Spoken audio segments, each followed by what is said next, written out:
آج جو ہمارے معاشرے میں ہو رہا ہے نا، زیادہ تر رشتے ٹوٹنے کی وجہ ہماری جہالت ہے، ہمارے علم سے دوری ہے اور ہماری دین سے دوری ہے، ہمارے قرآن سے دوری ہے۔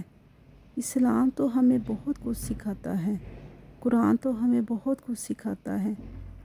اسلام ہمیں زندگی سیکھنے کا طریقہ بتاتا ہے، جینے کا طریقہ بتاتا ہے۔ آج ہم جو اتنے پریشان ہیں، ہمارے گھروں میں اتنی پریشانیاں ہیں، شوہر کی گلے شکوے ہیں، بچوں کی نافرمانیاں ہیں، بہن بھائیوں سے دوریاں ہیں، گلے شکوے ہیں، ہم اپنے وہ حقوق ادا کر ہی نہیں پا رہے۔ یہ صرف اور صرف ہماری دین سے دوری ہے۔ قرآن تو ہمیں اتنا پیارا وہ طریقہ بتاتا ہے، اسلام ہمارا اتنا پیارا طریقہ بتاتا ہے، ہماری شریعت ہمیں اتنا پیارا طریقہ بتاتی ہے کہ ہم نے اپنی زندگی کو کیسے گزارنا ہے۔ اگر ہم ان طریقوں سے اپنی زندگی کو گزاریں گے تو ہمیں ہر حق ادا کرنا اللہ تعالی ہمیں سکھا دے گا۔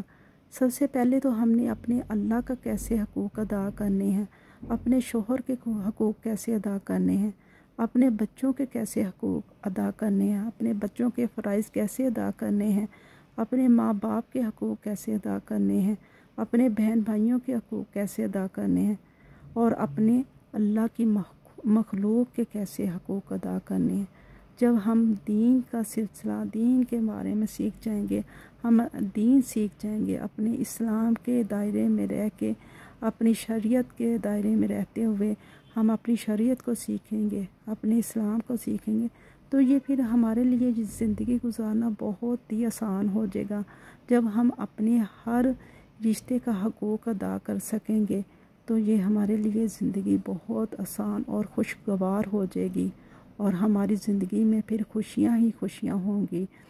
اللہ تعالی ہمارے سب سے پہلے ہم اپنے اللہ کی اطاعت کریں، پھر اپنے شوہر کی اطاعت کریں، پھر اپنے بچوں کے ساتھ اچھے معاملہ کریں، اپنے ماں باپ کے حق ادا کر سکیں۔ اللہ تعالی ہمیں ایسا بنا دے کہ ہم اپنے ماں باپ کے حقوق ادا کرنے والا بنا دے، اور ہم اپنے بہن بھائیوں کے، اپنے اللہ کی مخلوق کے حقوق ادا کرنے والے بن جائیں۔ اللہ تعالی ہمیں دین اور اسلام اور اپنی شریعت کے ساتھ زندگی گزارنے والا بنا دے، اور قرآن کو ہماری زندگی میں ایسا کھول دے، ایسا اللہ تعالی ہمارے دلوں میں قرآن اتار دے کہ ہمیں قرآن نے ہمیں زندگی کا طریقہ بتایا ہے، ہم وہ اپنی زندگی اپنے اللہ اور اپنے نبی پاک صلی اللہ علیہ وسلم کی سنتوں کے مطابق زندگی گزار سکیں۔ آمین۔